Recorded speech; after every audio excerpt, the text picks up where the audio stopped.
Gracias también a todas y a todos los que nos están acompañando. Nos saludamos y nos acogemos en este espacio de taller que, a la manera de un estimular la memoria para narrarnos creativamente, nos permite hacer ese tránsito hacia la posibilidad de la verdad como un devenir y la verdad también como un compromiso político y ético.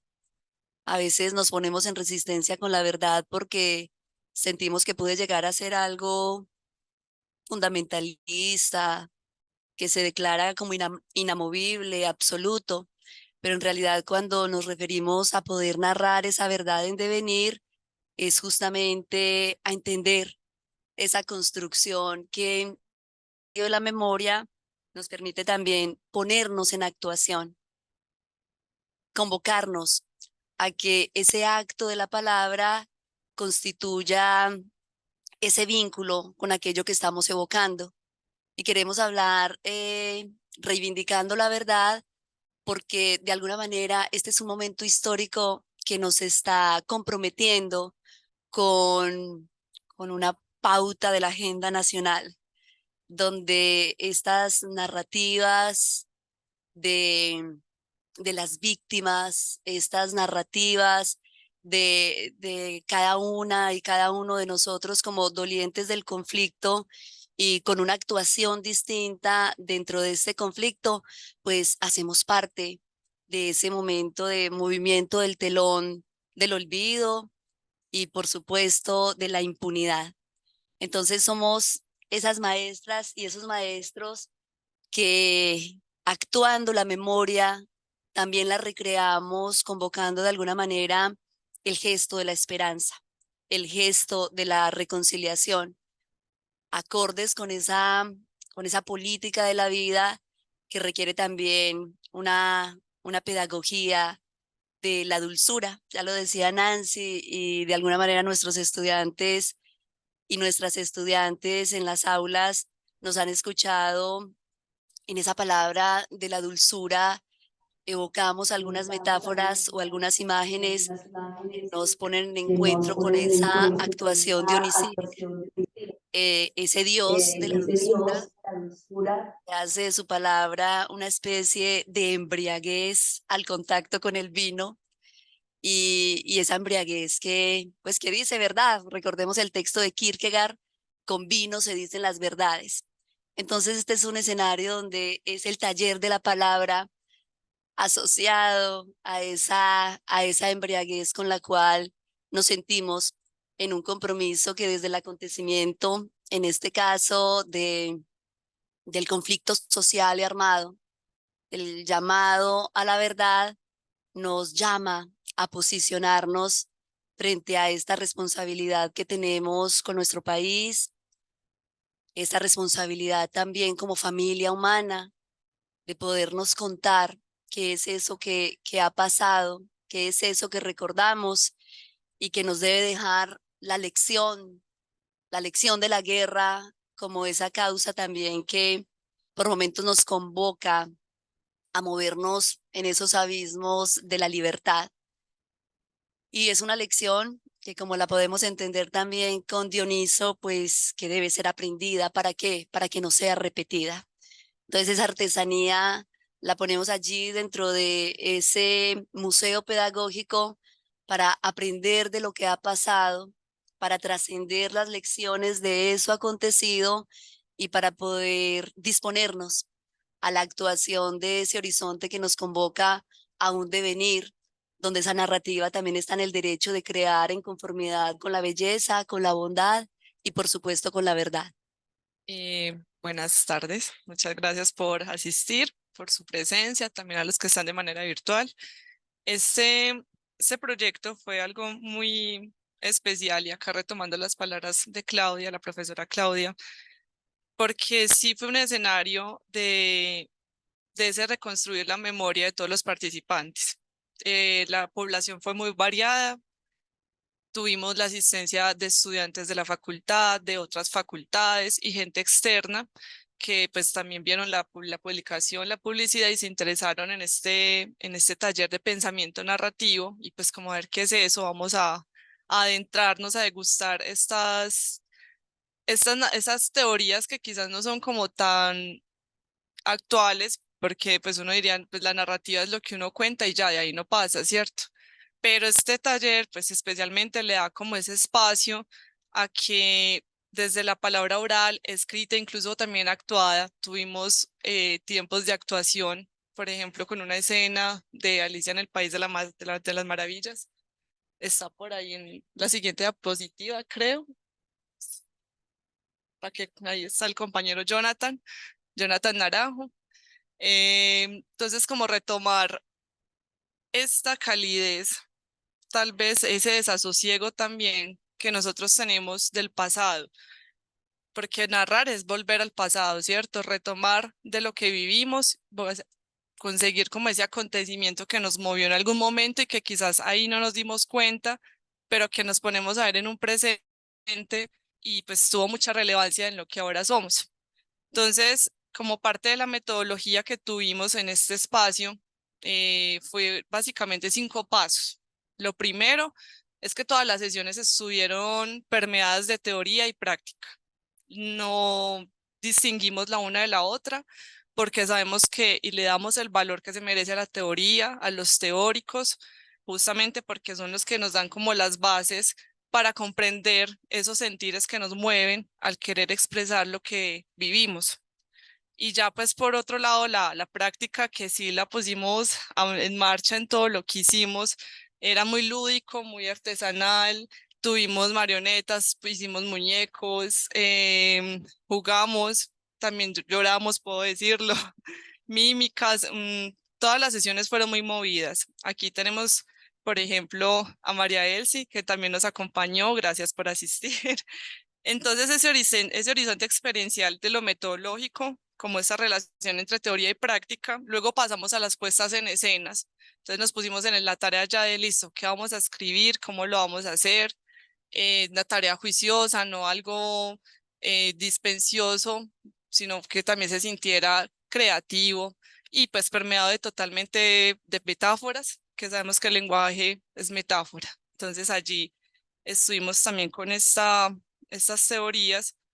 Luego ya pasamos a las expansiones de las vocaciones pedagógicas, porque la mayoría de los asistentes eran maestros, ya maestros en profesión, maestros también en formación, y pues cada uno nos dimos cuenta que no siempre se narraba justamente como desde las escuelas, ¿sí? No siempre las narrativas eran como enfocadas a la pedagogía, no.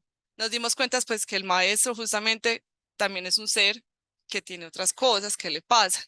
Entonces allí surgieron historias como de la infancia, de la profesora mencionando lo de lo que estamos viviendo con este tema de, perdón, por aquí lo hice, reconciliar con nuestro pasado. Nos damos cuenta que no siempre pues tuvimos buenas experiencias y justamente las malas, entre comillas, fueron como las que más surgieron allí. Y uno se pregunta, ay, pero eso tan charro, ¿por qué escribir de eso que nos duele, de eso catártico, que lo hicimos, también el taller fue algo catártico?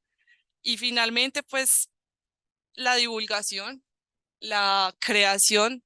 Entonces, no necesariamente eran cosas escritas, palabras en un papel, sino que también hubieron dibujos, hubieron estas manifestaciones de poética. Una chica, Daniela, no sé si nos está viendo, Dani realizó una declamación hermosa de su artesanía que realizó. Entonces, también como el taller, ese espacio donde se reconcilia, donde a partir de la palabra se crea esa paz interna, también fue ese espacio. Bueno, buenas tardes. Mi nombre es Mariana Ramírez y lo que nos contaba Nata hace unos segundos tiene que ver con el diplomado de pensamiento narrativo. Me parece importante hacer un poco como ese ejercicio secuencial de lo que hemos caminado y andado para llegar a la presentación de este proyecto investigativo y de docencia y muy personal también.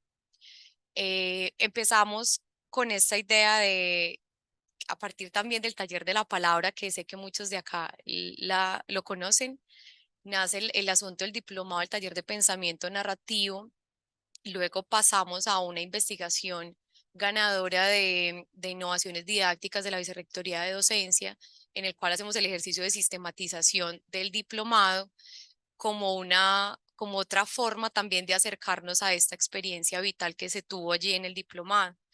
Y luego pues hemos tenido como algunas secuencias de presentaciones en clave del taller como escenario, como posibilitador, perdón, de las narrativas como posibilitadoras de una perspectiva pedagógica y docente diferente, creativa, propia, ¿cierto? Que nos configura como maestras y maestros desde desde un lugar de enunciación muy nuestro y que desde allí pues posibilita otros asuntos en el aula. Con este breve recuento, que era lo que un poco les queríamos contar también hoy, me gustaría invitarles un momento a que cierren los ojos, todas y todos, y pedirles que nos pensemos el taller en su espacialidad, como evocar esas imágenes de cuando hemos estado en talleres, ¿cierto? Como qué tipo de talleres hemos frecuentado. Y valga la pena este momento de silencio. Esos talleres por lo general, no sé si les pasa, pero lo hemos conversado, nos traen a la memoria recuerdos muy de cuando éramos niñas y niños. El taller de costura de mamá o de la abuela o de las tías, el taller de zapatos, la marquetería, cómo en un taller se configuran unas dinámicas distintas a las que por lo general tenemos en un aula y cómo esta espacialidad de, determina muchas de las formas en las que nos vamos relacionando. Les invito de nuevo a abrir los ojos.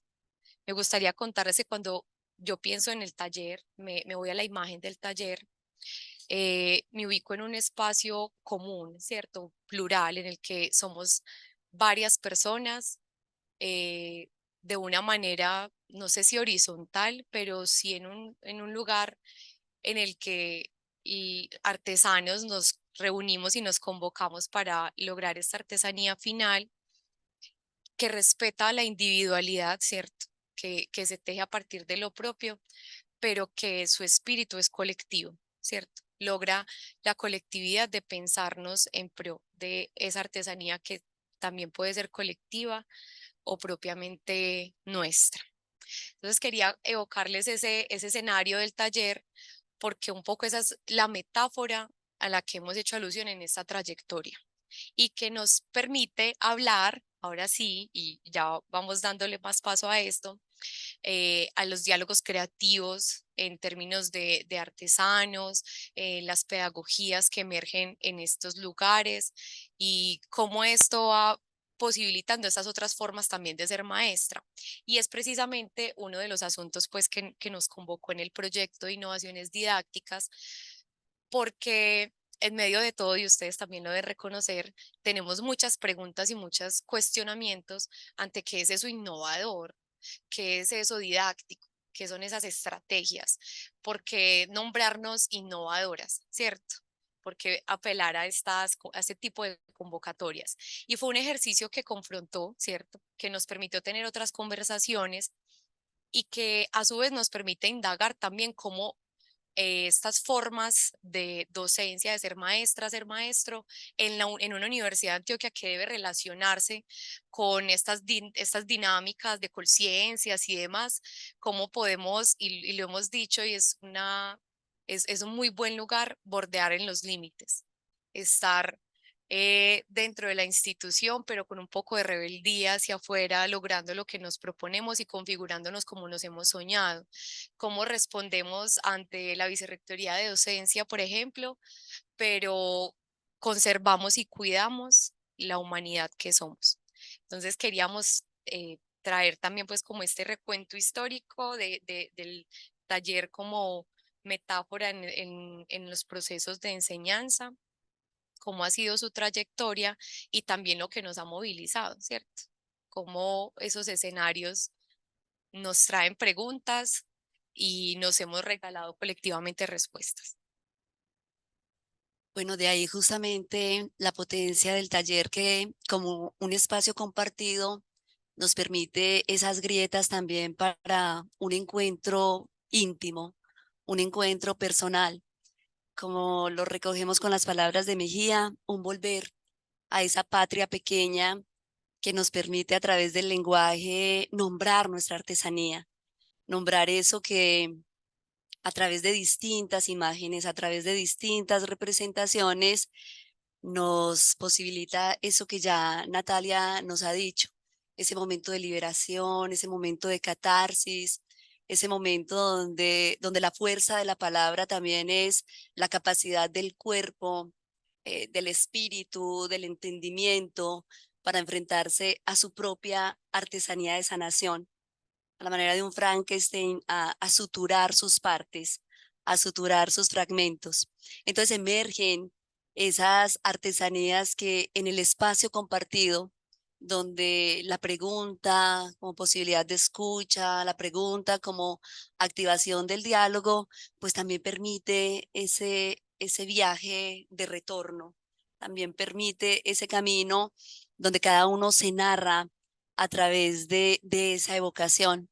Lo decía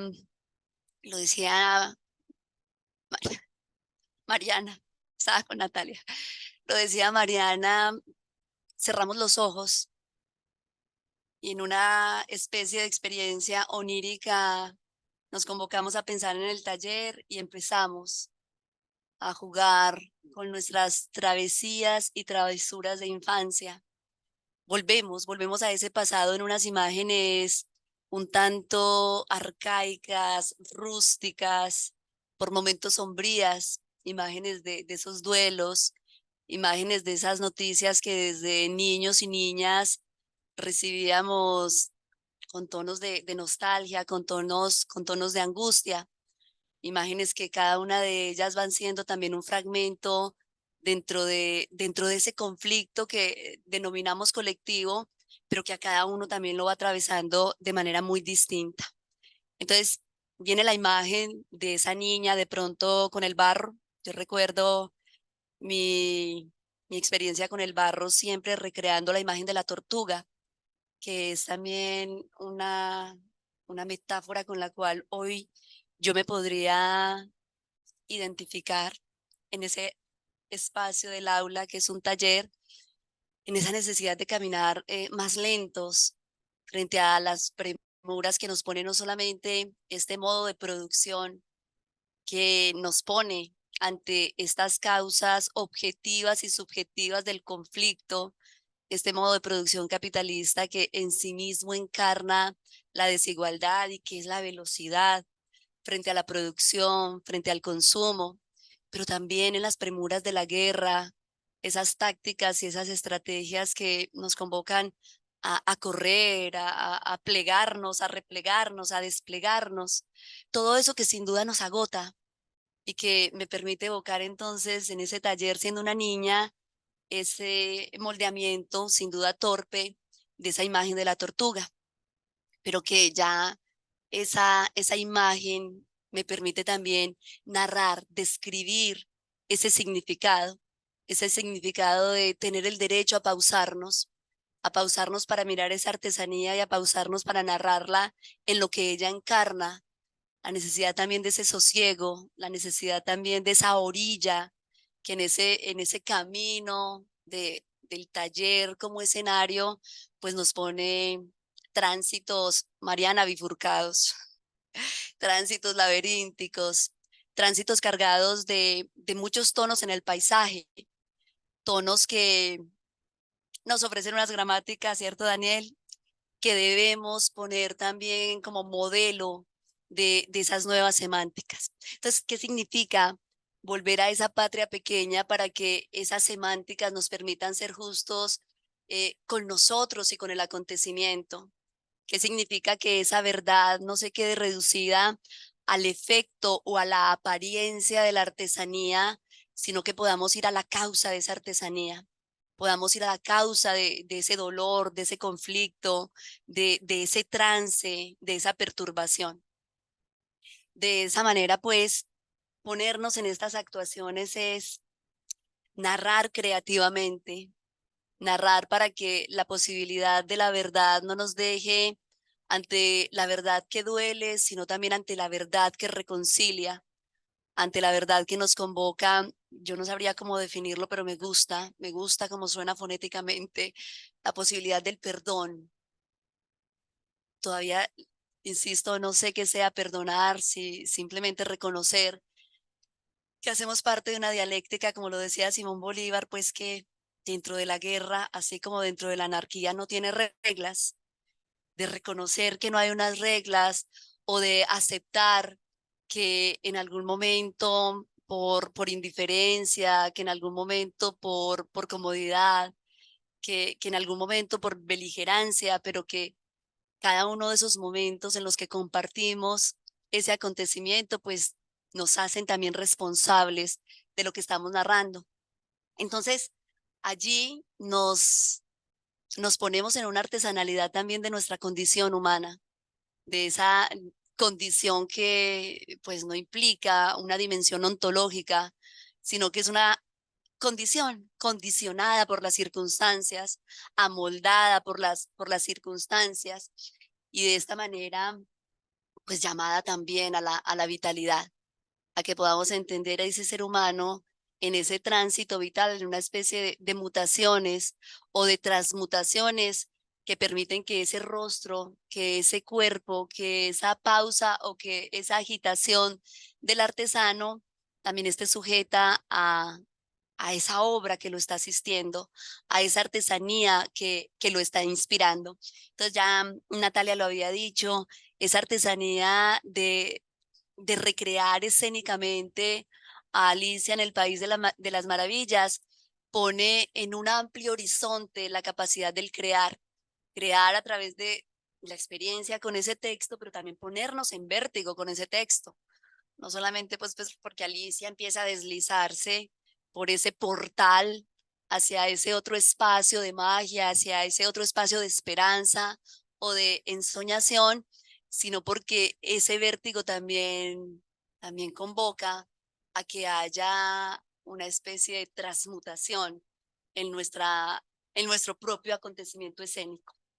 Pero así, dentro de estas distintas artesanías, pues cada uno se puede enunciar, cada uno se puede nombrar o cada uno también se puede silenciar. ¿Y qué significa ponernos en este silencio? Pues también de alguna manera pausarnos y como lo dice Michel Onfray en la construcción de sí mismo, pausarnos para que esa artesanía nos permita mirarnos. Y bueno, con nuestros estudiantes es cómo nos miramos a través de esa artesanía que va representando ese compromiso de la formación para que realmente nuestra apuesta, nuestro posicionamiento pedagógico nos conduzca por esa causa genuina de la reconciliación. Bueno, en este espacio, en este proyecto investigativo que tuvimos paso, o sea, primero fue el diplomado del cual hicieron parte, ya, pues ya mencioné, comunidad interna y comunidad externa. Y luego fue que nos dijimos, ¿y por qué no nos aventuramos pues como a poner ya en palabras ya más técnicas, más científicas, ese proceso del cual hicimos parte, del cual elaboramos?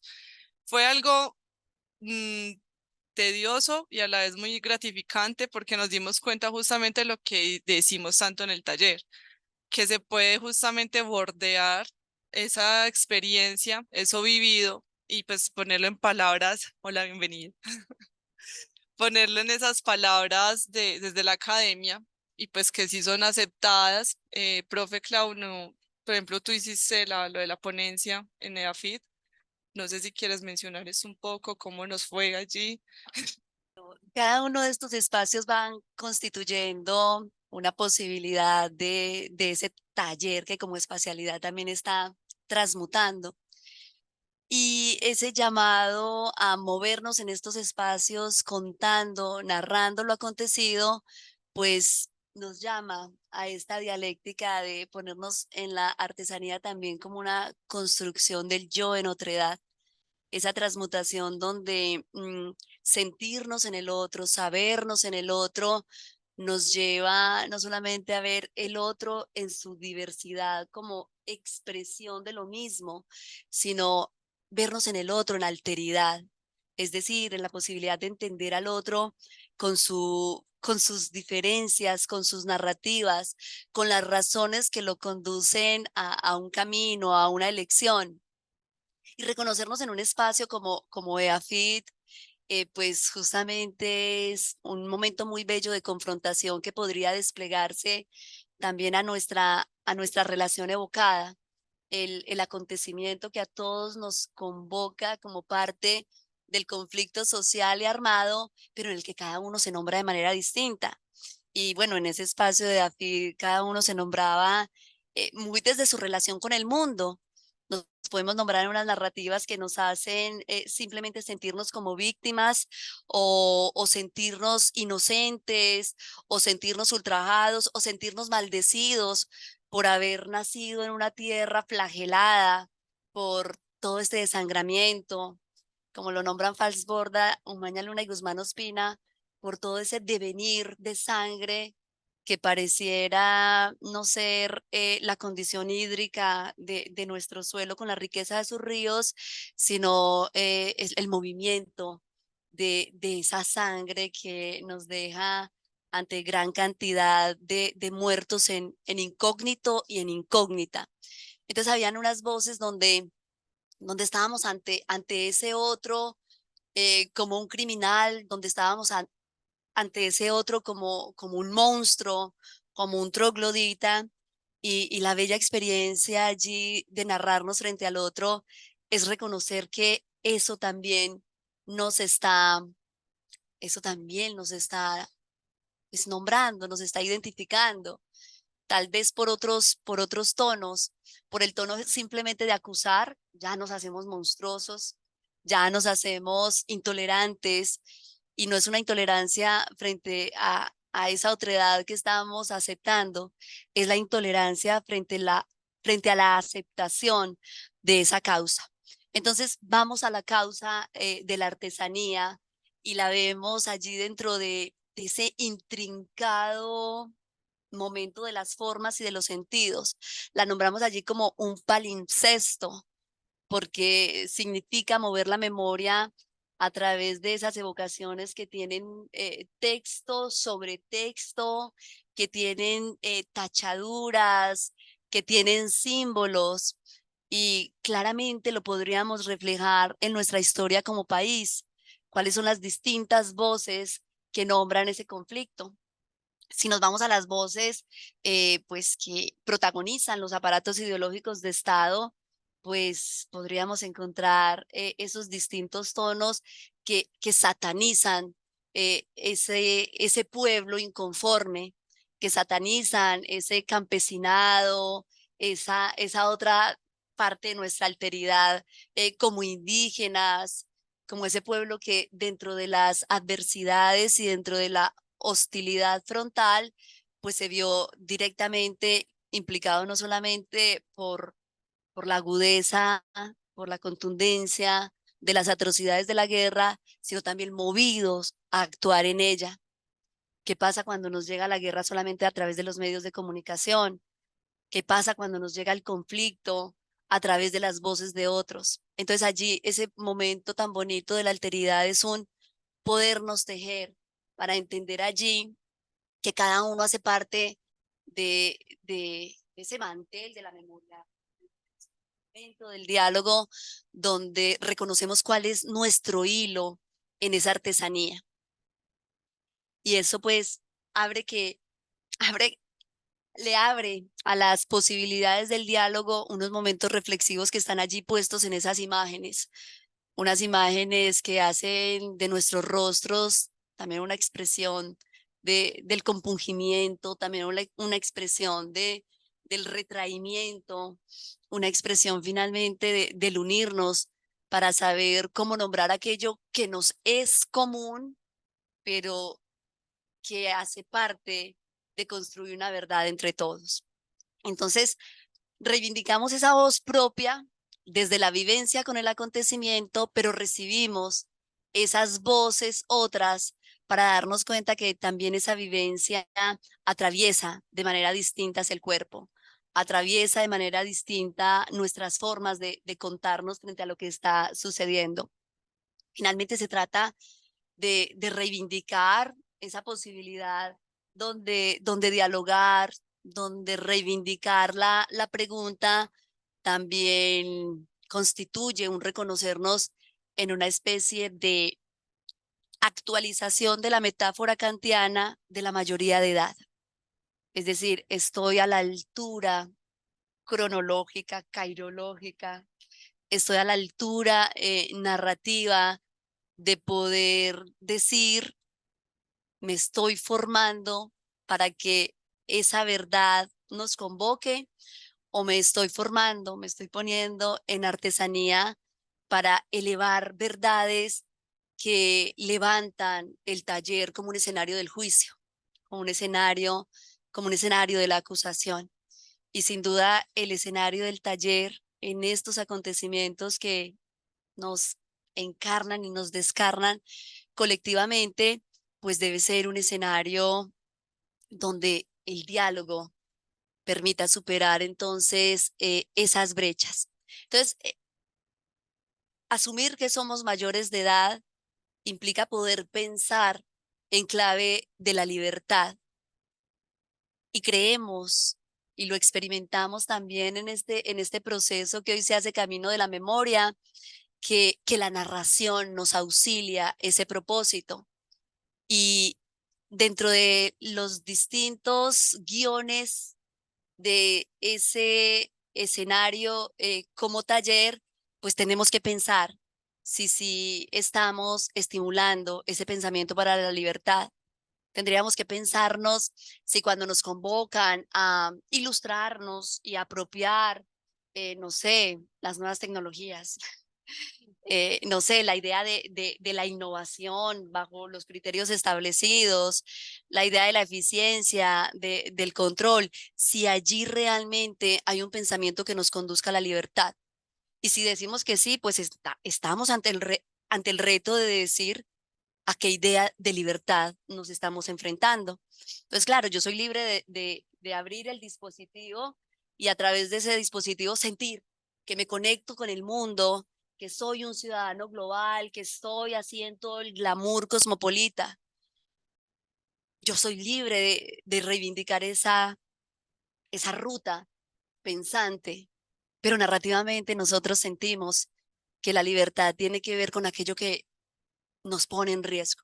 Pensar, ya lo decía Natalia, lo decía Mariana, pensar desde ese límite, desde esa grieta, donde el abismo también supone, a la manera de ese viaje a la patria pequeña, pues también emparentarnos con ese viaje heroico, con ese viaje donde reconocemos de qué manera nos vamos comprometiendo para que esa causa de la libertad pues se esculpa en nuestro propio proceso de subjetivación artesanal.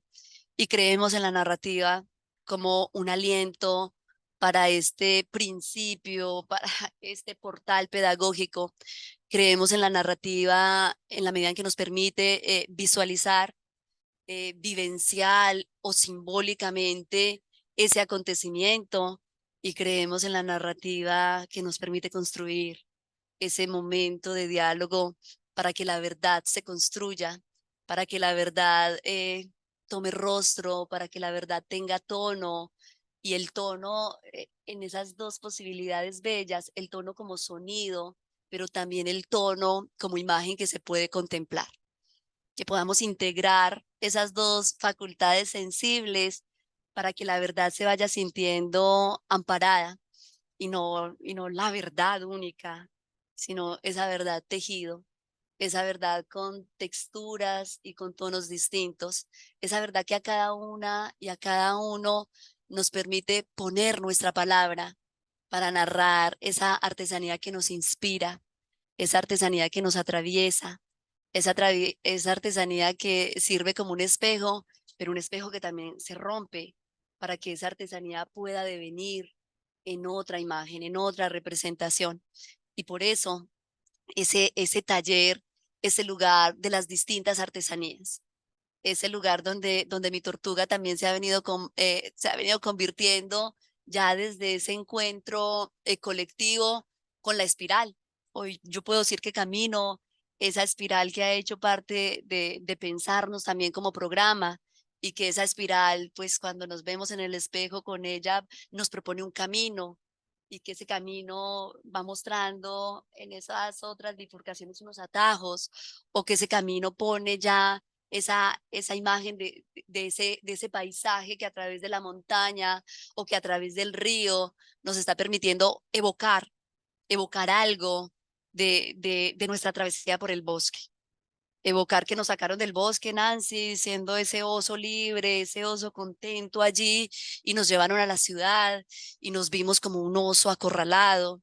Y otra vez, después de mucho tiempo, en esa ciudad donde hice parte del circo, para hacer reír a muchos, a muchas, o para hacer reír poco, pues me doy cuenta que también tengo que entrar a ese momento de pausa para llorar, para recordar el bosque y para encontrar el camino de regreso a él. Bellamente, Heidegger nos pone este tránsito en dos textos que hacen parte pues del camino, por los caminos del bosque, esos caminos que hay que descifrar porque están llenos de encrucijadas, pero también una vez que transitamos los caminos del bosque, entramos a los caminos del habla, a los caminos de la narración, a ese camino donde el oso vuelve y se da cuenta que la causa de la libertad sigue presente y que él hace presencia para que esa causa pueda ser reivindicada. Sintámonos entonces libres a través de esa artesanía que nos permite salirnos o integrar esas ideas de la formación hegemónica, esas ideas de la formación que heredamos como algo que no podemos traicionar, pero que finalmente la enriquecemos con esa propia idea de formación que a través de nuestra artesanía va esculpiendo en cada una de nosotras, en cada uno de nosotros, esa imagen con la cual le apostamos a nuestro propio ritmo, a nuestro propio paso. Yo insisto, pues mi paso es de tortuga, pero también quiero caminar como el oso. A veces quisiera volar como las mariposas, otras veces así con la habilidad del murciélago, pero que cada una de esas rutas pues sea gesto y expresión de esa causa de la libertad que nos ha dejado grandes legados. El legado de Simón Bolívar, el legado que a través de nuestra población inconforme, pues también nos permite narrar un conflicto con todos sus matices. Gracias. Escuchando a la profe Claudia Nata, como que intento recoger y recogerme en, bueno, vamos en la voz propia. Y de hecho tiene que ver con ello lo que quiero comentar. Y es, y es que mencionábamos que el taller va configurando unas formas de ser maestra y maestro. Y lo hemos enunciado desde ese maestro o maestra que profesa con su voz en expansión, con su experiencia, desde su ser, y que nosotras como artesanas, en su momento con el rol de estudiantes que hemos estado y que ha sido bello porque hemos estado como en ambos, ¿cierto? Un juego a dos caminos que estamos sorteando constantemente, pero que cuando estamos en este lugar de estudiantes, lo que hacemos es replicar un poco esa técnica, que como lo mencionaba Nata al principio, pues hay una relación importante con ella y no dista del momento práctico, se conversan constantemente. Cómo en ese repetir vamos construyendo esa voz propia y llegando a esa libertad. Y creo que ha sido un camino distinto para todas, a ritmos, a colores, a voces, a figuras, a texturas, que en su debido momento, al momento de reconocer precisamente asuntos que hemos enunciado previamente, como el acontecimiento, que puede ser desde el asunto más pequeño que moviliza cosas hacia el asunto más grande, como el tema de la violencia de nuestro país, que también nos moviliza.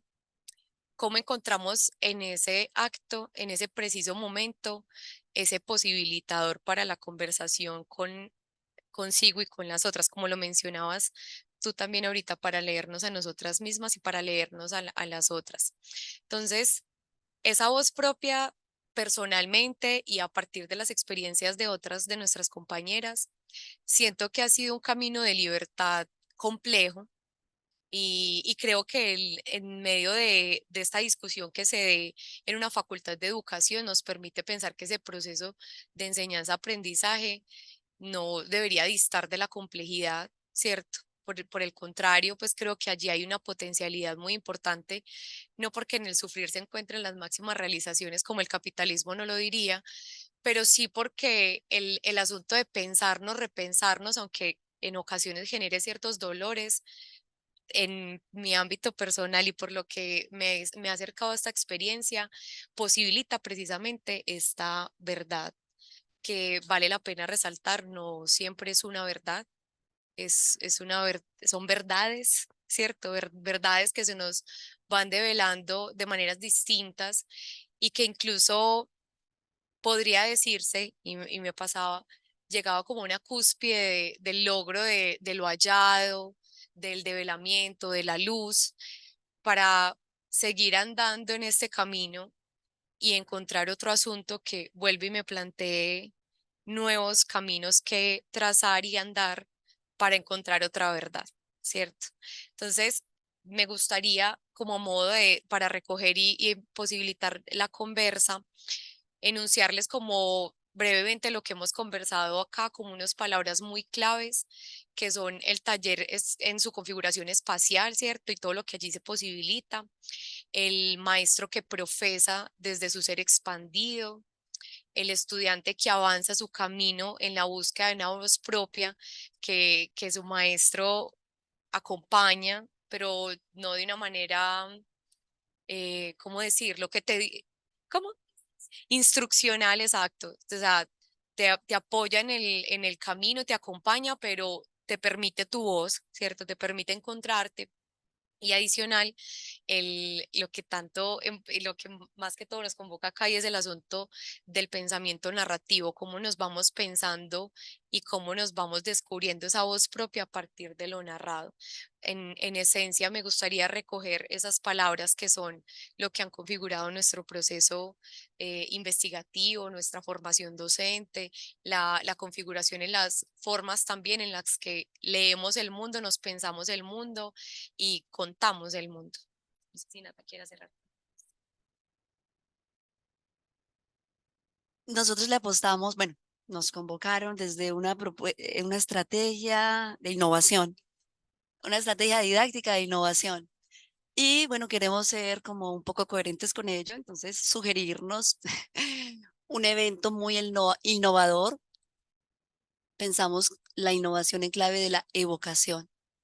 Entonces queremos que esta conversa nos permita evocar, es decir, innovar en esa patria pequeña, esos acontecimientos o ese acontecimiento, ese suceso, esa palabra, esa imagen que llegó como parte de la realidad o que se recreó a través de un sueño para que podamos contarnos en ese esculpimiento de nuestra propia artesanía, de nuestro propio proceso de subjetivación, que es aquello que evocamos para podernos narrar en esa palabra que pone el riesgo del pensamiento como un trayecto de emancipación, que nos pone en pensamiento de liberación, de soltarnos de tantos lastres, de soltarnos de esas ataduras que nos han impedido entrar a ese taller, escenario con toda nuestra humanidad, para soltarnos de esos trajes, para romper con esos hilos que nos han conducido en muchas ocasiones como marionetas. Queremos llamarnos a esa evocación donde nuestra humanidad más genuina se pone en pensamiento y pregunta por la libertad. ¿Qué es eso que hacemos? ¿Qué es eso que narramos? ¿Qué es eso que desde lo creativo que podemos nombrar sentimos que nos va dando la posibilidad del soltar, del arriesgarnos a ese camino que a veces sugiere ir hacia allá, pero a veces sugiere ir hacia adentro, una dialéctica del adentro y del afuera, donde también esas orillas o esas grietas pues nos dan ese sosiego, ese momento de calma para pensar. Entonces, bueno, la narrativa ya es de ustedes. ¿Quién pidió el micrófono? Pues en términos del acontecimiento y bueno, de la pregunta por qué desata un proceso de pensamiento narrativo desde esta perspectiva artesanal, ¿cierto? Que sugiere también la metáfora del taller. Pues una de las lecturas que hemos también más que explorado, pues estudiado e intentado pues también como profundizar es la de Richard Sennett, ¿cierto? Con el artesano. Y pues para mí fue como un poco complejo entender en este libro del artesano cómo es que incluso un proceso aparentemente no manual, ¿cierto? Un proceso de construcción, pues voy a hablar desde mi experiencia, ¿cierto? Uno de los regalos que me ha dado el taller de la palabra es pues lanzarme a hacer cosas que nunca en la vida pensé que iba a hacer, ¿cierto? Meterme a Canva, pues hacer el diseño de una pieza, pues mal hecha o lo que sea, pero medírmele a hacerlo. Y pensaba entonces, a partir de lo que plantea Sennett en este libro, cómo incluso un proceso mediado por nuevas tecnologías o por aplicaciones, qué sé yo, pues llega a ser también artesanal. Y, y escuchando estas imágenes eh, de la tortuga, del oso, y más que del oso, ha resonado mucho esta última semana la del osesno. A propósito, no sé si vieron de un video en México de un osito que se le mete, que se come los tacos de una familia y también pensaba, cierto, tal vez la imagen que me ha venido no es tanto la del oso, porque todavía no recuerdo el camino a casa en el bosque, sino tal vez como que todavía soy osesna, ¿cierto? Entonces, pensando en estas imágenes y en lo que plantea Sennett en el artesano, de que en el corazón del artesano, pues así lo dice, pues reposa el orgullo por su artesanía, pero además por el detenimiento en su artesanía, en, en cuidar los detalles de la artesanía, en lijar cada cosita y pensaba en eso, en Canva, pues yo qué hago, como en ampliar y mirar el puntico que esté alineado con lo de arriba y pensaba en eso, en el regalo que pues también a mí en particular me ha traído pues el taller de la palabra como acontecimiento, un acontecimiento que además me recordó y yo creo que ya lo he contado varias veces en varios espacios de este seminario de formación permanente, pues que me ha devuelto al taller en el que crecí, ¿cierto? Un taller de zapatos, un taller en el que aprendí a tejer eh, cortes de forchés y y que se vuelve nuevamente como en un llamado a eso, al detenimiento, al tomarse el tiempo, porque además Sennett plantea en el artesano como en la Edad Media, cuando un artesano entregaba muy rápido la artesanía que le encargaban, inmediatamente lo que generaba era sospecha, como, eso no está tan bien hecho. Y, y, y en este mundo contemporáneo, con todas estas ideas de calidad, de estándares, pues en donde un vector fundamental para la calidad es el vector tiempo, como estamos pues al revés, ¿cierto? Está mejor hecho un producto si se entrega más rápido, si se hace más rápido. Entonces creo que ese ha sido también pues como el regalo de esta experiencia como académica, el regalo del taller de la palabra pues como en mi vida, no solo académica, sino también personal.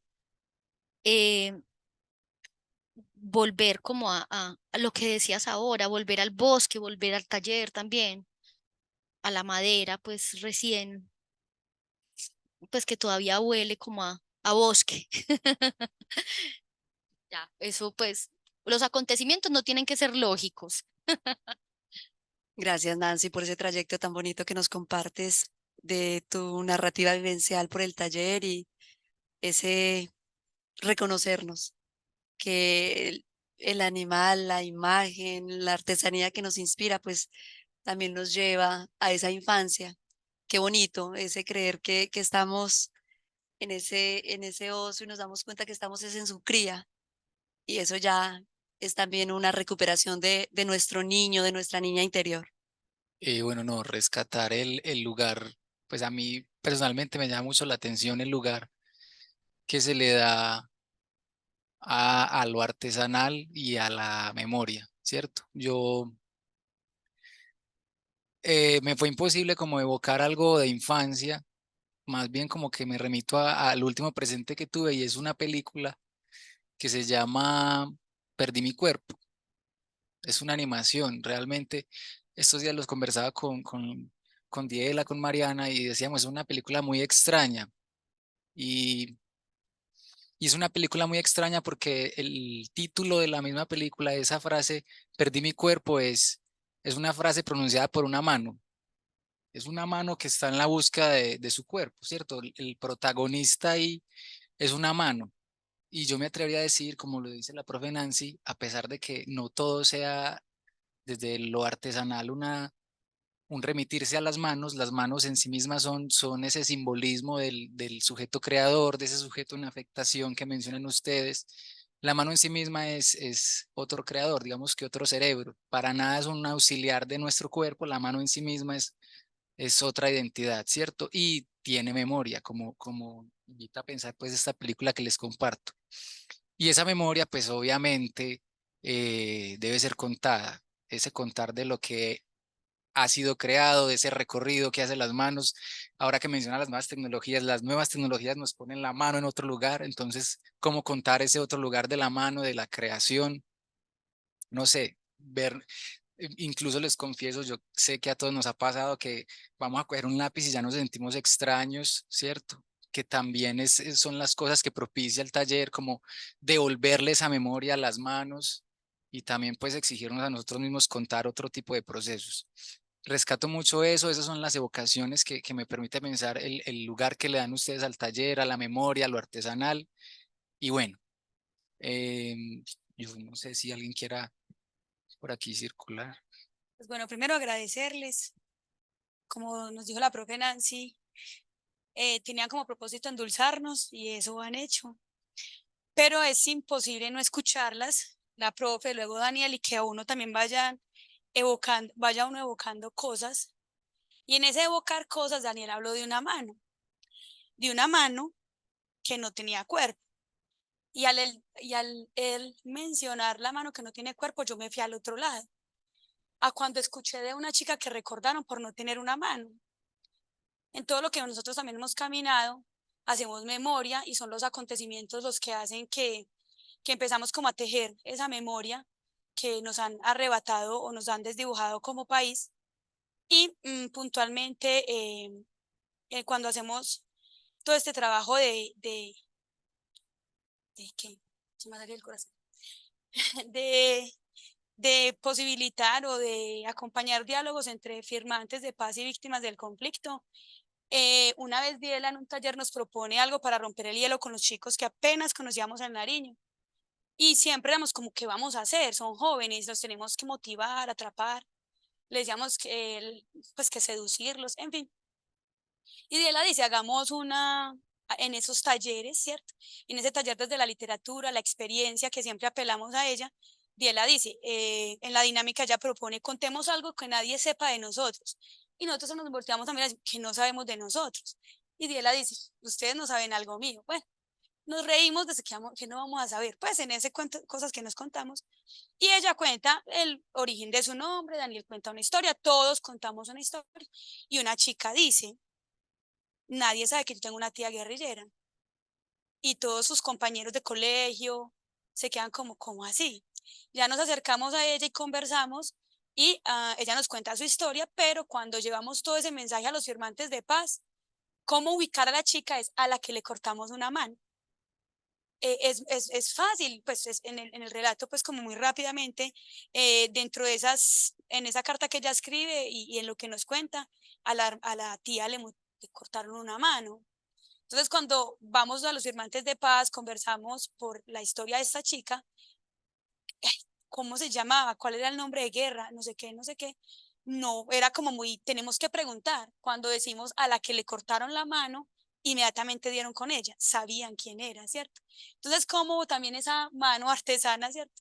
Que en Daniel significó una cosa, en mí significó otra, y son esos acontecimientos y eso narrado que nos permite resignificar, ¿cierto? Esos momentos de historia que si bien no los hemos vivenciado, a veces hacemos las veces de transeúntes, pasamos de largo, ay no, como no me tocó, no me interesa, pero resulta que sí nos interesa y como maestras sí que nos debe interesar porque en nosotros hay depositada, si se quiere, una responsabilidad social y somos tejedoras y artesanas de la memoria también, ¿cierto? La memoria como una artesanía de la historia. La vamos construyendo a mano, a pulso, con experiencias, con sangre, pero la estamos escribiendo entre todos. Entonces era como eso, se me escapan mil cosas, pero bueno, un taller tal vez no lo habité, pero con ellos sí habité el construir entre nosotros con las manos, con el pensamiento y de la mano de la narrativa, un taller, talleres, perdón, que dieron lugar a un colectivo de memoria entre jóvenes de Nariño que han tenido la posibilidad de escuchar lo que no vivieron de quienes en su momento lo vivieron, ¿cierto? Firmantes de paz, sus papás. Y bueno, ay, Pues en agradecerles porque quedan resonando muchas metáforas en lo que ustedes nos comparten. La imagen del bosque, de la tortuga, del abismo, asociadas a la libertad y también a la necesidad de la sanación, a la necesidad de la narración. Y sí, evoca muchos episodios también de la infancia, a propósito de lo que mencionaba ahorita Daniel del cine, siguiendo como con ese rodaje. Recuerdo una película muy bella que se llama El cielo sobre Berlín, que tiene un trasfondo filosófico y poético de mucha factura. Y allí hay una imagen de un personaje que está asociado a Odiseo, está situado en una biblioteca y plantea que si alguien pierde alguna vez su condición de narrador o narradora, habrá perdido también su infancia. Y me parece muy potente eso porque justamente lo que nos permite el relato es reconstruir esas primeras edades de la perplejidad, del asombro, de la pregunta. Y ahí recuerdo mucho un episodio de la infancia en un contexto rural, en una escuela, tuve la oportunidad de estudiar en varias escuelas rurales y en una de ellas recuerdo mucho cuando un profesor entró al aula, estamos hablando de los años 90, no hagan cuentas, por favor. Pero que él dijo, entró y dijo, mientras se sobaba la cabeza, dijo, mataron a Pizarro. Y era un aula pues multigrado, en fin, pero la clase continuó con todo y lo trágico que era también ese episodio para el contexto que estaba viendo Colombia en ese momento. Y seguimos la clase y seguimos escribiendo en los cuadernos y no se volvió a tocar el tema. Después, cuando vengo a interesarme como por esas cuestiones, es que recupero esa memoria, ese episodio, y pienso que qué bueno que exista la narración y que exista la pregunta por el pasado para desnaturalizar lo que se vivía allí, ¿cierto? Para recuperar también el derecho a la interrogación y el derecho a la duda y a poder saber más. Y ahí recordaba mucho también esto que nos dice Margaret Atwood, ¿no? En Cuestiones Candentes, en un apartado muy corto que se llama Fabulaciones Científicas, cuando plantea que se nos ha dado muy bien, bueno, sacar los seños de las botellas y los males de la caja de Pandora, pero se nos ha hecho muy difícil volverlos a meter allí. Y sigue diciendo, pero somos criaturas narrativas. Y eso lo que quiere significar es que tenemos la posibilidad de preguntar no solo por lo que pasará, sino también por eso que pasó. Pero como ustedes bien lo han mencionado, desde la posibilidad de llegar a esas regiones más hondas del dolor, de la confrontación, de la reconciliación, de la pérdida, eh, pero también de una creencia y una convicción en que es posible también habitar otro tipo de umbrales, como ustedes bien lo mencionaban, relacionados con la libertad y yo creo que sobre todo con la esperanza, ¿cierto? Porque si no, luego no sabemos qué hacer con los males de la caja de Pandora, entonces se vuelve muy trágica la vida. Pero bueno, yo creo que volver como a esa dimensión trágico-cómica, al humor de la vida misma que nos reconcilia con ello. Buenas tardes para todos y todas.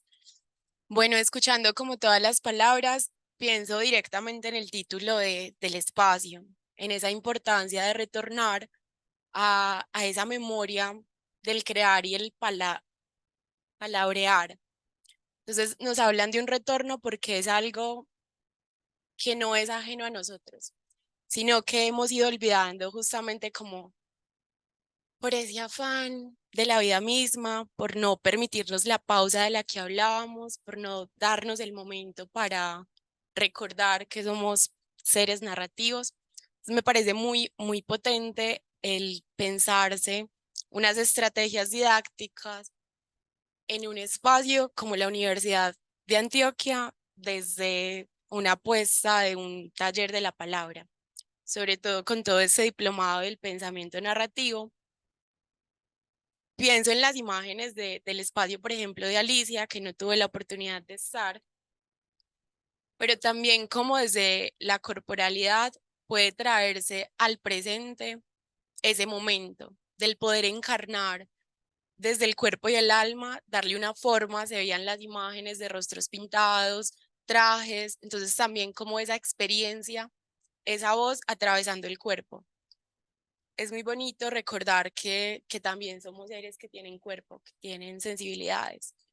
Recordar que nos cansamos, que hay días en que la voz pues está demasiado agitada porque hay demasiadas cosas por hacer y sin embargo hay una forma de seguir resistiendo desde estas formas de creación. Y también es muy fuerte como desde el taller de la palabra, personalmente, pues estoy haciendo la práctica de trabajo de grado en el taller de la palabra, orientando un proceso que es artesanos del lenguaje. Entonces, como aquí nos permitimos hablar desde esas experiencias, también es muy bonito cómo ese espacio se convierte en un potenciador para reafirmarnos como maestros y maestras en formación que pueden ejercer ese espacio desde un lugar artesanal, desde un lugar que nos permite habitar con eco y voz propia. Entonces, desde ese acontecer, cómo acontece en un espacio de taller diferentes experiencias y que no tienen que estar distantes las unas de las otras, que si bien hay una individualidad, es muy bonito cuando todos esos hilos, como lo que nombra la profe Erika, lo que han nombrado cada uno, puede unirse, no de la misma forma, pero sí encontrarse en algún hilito con lo que me atravesó a mí. Es un tejido que está constantemente hecho entre todos y que quizá muchas veces hemos olvidado esas memorias de cómo tejer la vida misma, de cómo tejer desde la palabra, de cómo tejer esas partes narrativas, pero es un proceso que también se hace en compañía del otro, que a veces nos falta una mano, un cuerpo, pero estamos rodeados de manos y cuerpos y quizá también el llamado sea como a permitirnos la compañía del otro y al permitir también esas múltiples compañías que podemos ser nosotros mismos. Y el espacio, pues me parece maravilloso, entonces no resaltar esa importancia de la artesanía como acto de libertad, también de esa artesanía que somos nosotros mismos, de ese taller que somos nosotros mismos, que no se necesita un espacio físico de un taller con forma de taller, sino que nosotros como sujetos ya estamos en un constante proceso de comprendernos a nosotros mismos, de acompañarnos a nosotros mismos. Algunos pueden sentir ese proceso como un moldear el barro, otros como un lijar una tabla de madera llena de asperezas y entonces ya la lija se está desgastando y la mano empieza a hacerse heridas, pero estamos como en distintos procesos artesanales en nuestro propio taller. La pregunta sería entonces, ¿cómo acompañar ese proceso? ¿Cómo cada uno acompaña ese proceso de trabajarse a sí mismo como una artesanía que no está completamente terminada, que no tendría tampoco por qué estarlo? Jazmín, muchas gracias. Gracias a estas voces que en la medida en que devienen pues como narrativa nos permiten evocar para recoger, como dice María Zambrano, pues poner las palabras en ese camino de regreso. Entonces, qué bonito que nos llegue esa evocación de la mano. Me recordó un texto de Federico Engels que se llama El papel del trabajo en la transformación del mono en hombre, donde justamente esculpimos en esa humanidad también nuestra animalidad y en esa conjugación pues se ilumina también nuestra divinidad, ese fuego que a través de la palabra hace que la narración sea un buscar en esos rincones, en esos espacios remotos, donde hay una mano o está ausente esa mano, donde esa travesía que nos propone Odiseo en esa referencia que ya nos indica Leandro a través del chat virtual, alude a Homero y a esa bella voz que, que envidia a los seres mortales, que nos envidia por la posibilidad de morir, por la posibilidad de encontrar ese momento de quietud, ese momento de silencio. Y quiero reivindicar esto volviendo a María Zambrano con esas palabras de regreso, ese morir que se nos expresa tan bellamente en los colores, pero también en el desvanecimiento de esos colores en el misterio de la flor. La vida está inscrita en ese misterio y la flor viene de ese soplo que da color, pero también la flor muere en ese soplo que da descanso. Entonces que podamos evocar la muerte en el derecho de esa narrativa que crea, ya lo decíamos y lo recogía Erika, ese refugio de la esperanza, ese lugar donde frente a los males que recordamos, las hostilidades que nos han acosado, pues nos convierten también en un artesano en medio de ese caos y movernos creativamente como también se mueve el cosmos, pues de caos a cosmos, de esa alteración, de esa turbiedad a ese orden, a esa armonía, a ese escenario donde sentimos que nos podemos mover en el derecho a la vida, pero también en el derecho a la muerte, con una condición de que tanto la vida como la muerte puedan narrarse desde la dignidad, desde la justicia y desde la libertad que constituyó esa causa de formarnos, de esculpirnos, de colorearnos, de lijarnos, de hacernos heridas también como acontecimiento que deja una cicatriz y en esa medida que deja un renglón para ser narrado. Y a partir de ese renglón, pues crear todo ese texto, que bien podríamos decirlo con David Le Breton en Cuerpo Sensible, ese texto es nuestro propio cuerpo, ese cuerpo de amor, de dolor, ese cuerpo de alegría, ese cuerpo que camina, pero también ese cuerpo que se da el derecho a llegar a una orilla. Queremos agradecerles por compartir con nosotros este camino de vocación. Queremos agradecerles por ser parte del taller de la palabra, que nos permite recrear cada una de sus escenas y convertirlas en este momento en una narrativa como posibilidad del diálogo.